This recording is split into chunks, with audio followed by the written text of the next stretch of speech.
Te quiero poner en contexto para que entendamos nuestra próxima nota.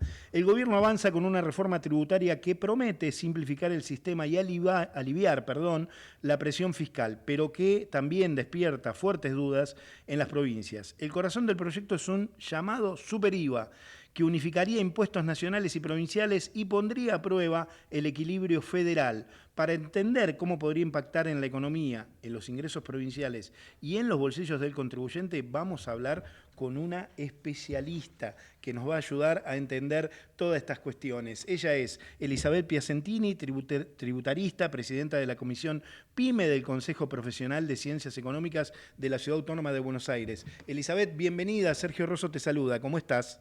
¿Qué tal? ¿Cómo estás? Buenas tardes, Sergio. Bien, muchísimas gracias por la comunicación. Bueno, yo ahí desarrollaba un poquito el contexto para que nuestros oyentes entiendan y vos nos ayudes a entender. Te vamos a dar una tarea con todas estas cuestiones. Lo primero que te quiero preguntar es, ¿cuál crees vos, desde tu mirada, que es el objetivo real de esta reforma tributaria?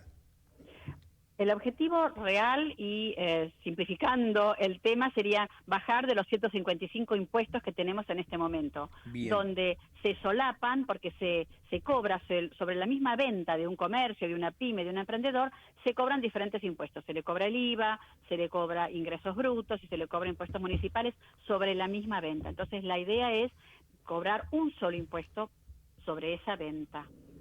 Y el IVA, sabemos que tenemos un IVA de 21%, que es el más alto de toda la región. Sí, es claro. un IVA alto. No se habla de bajar el IVA, sino que se habla de que una parte lo recaude la nación y otra parte las provincias. Bien, ¿y qué le ves a favor, de este super IVA? ¿Crees que podría haber algún conflicto ahí entre lo que recauden las provincias y la nación o te parece una buena opción?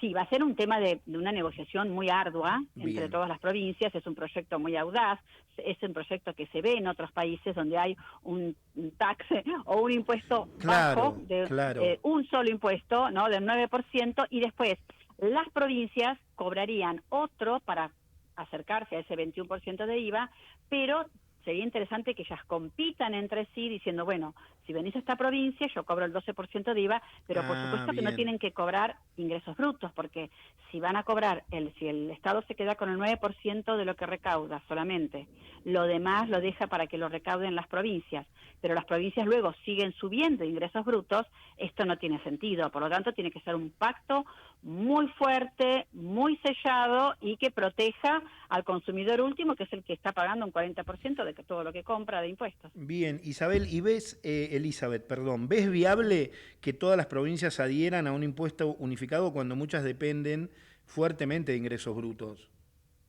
Claro, ahí hay la diferencia. Somos un país muy amplio, con regiones muy diferentes, donde hay provincias que por supuesto van a quedar con una muy buena recaudación, porque están alojadas la mayoría de las empresas, como bueno, todo lo que es la región del AMBA, Córdoba, algunas provincias que tienen minería, entonces ellas van a recaudar y hay otras que les va a costar muchísimo. Por lo tanto, ahí hay que ver cómo se negocia eso y cómo se diferencia.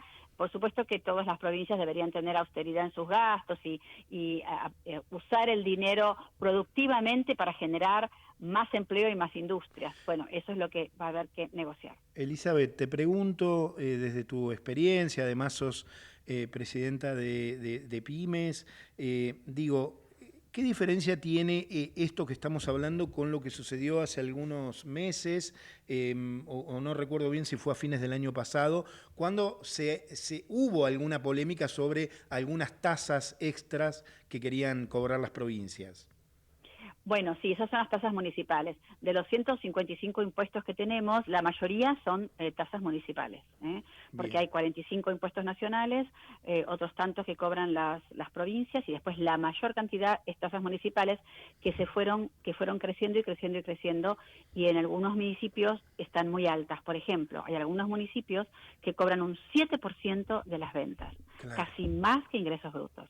Entonces, una industria se establece en un Lanús, pone su comercio y tiene que pagar el IVA 21%, más ingresos brutos, más la tasa del 7% sobre las ventas de la municipalidad. Esto lo hace absolutamente improductivo y seguramente que los productos en esa localidad de Lanús son más caros que si se cruzan a otro municipio que tiene menos impuestos.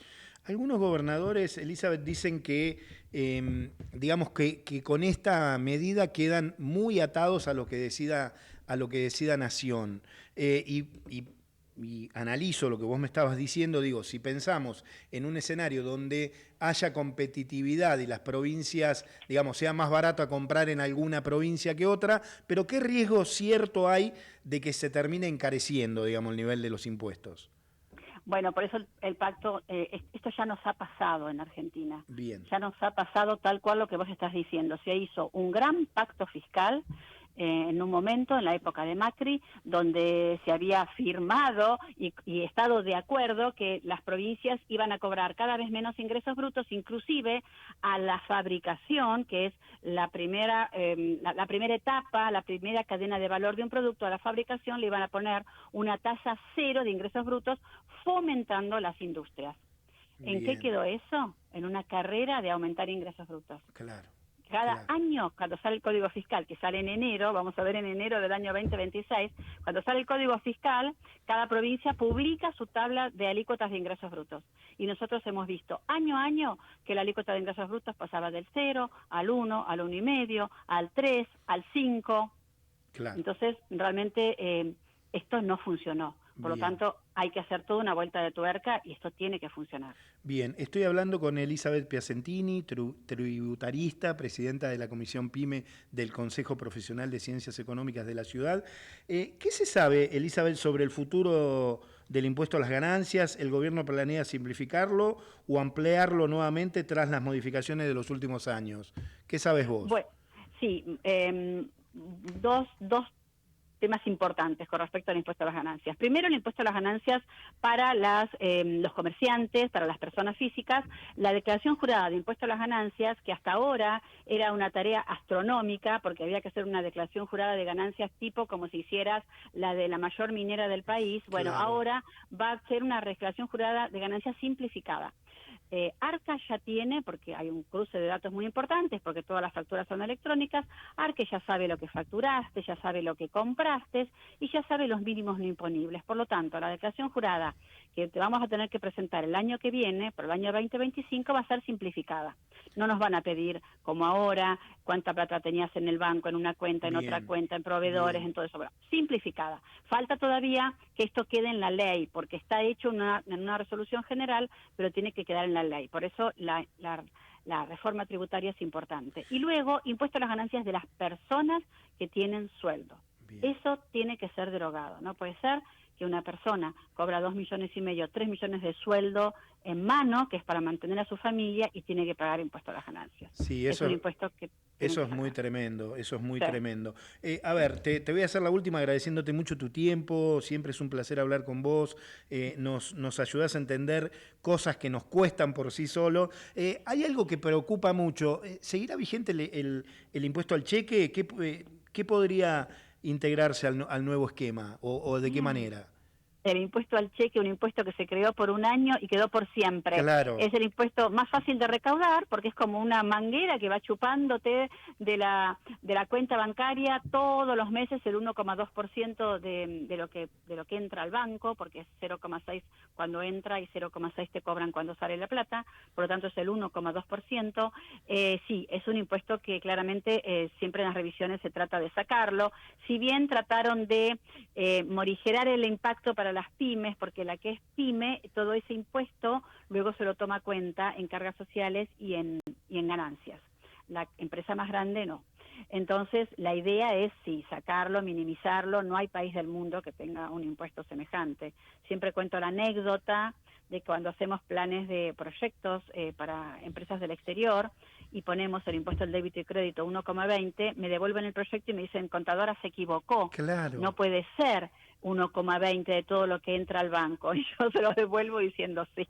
En Argentina hay un impuesto que le cobran por todo lo que entra al banco. En Argentina sucede. Elizabeth, un placer como siempre. Bueno, muy bien. Buenas tardes para todos. Elizabeth Piacentini, tributarista, presidenta de la Comisión PYME del Consejo Profesional de Ciencias Económicas de la Ciudad, aquí en Rosca y Casta, ayudándonos a entender toda esta reforma que, créeme, que es un chino.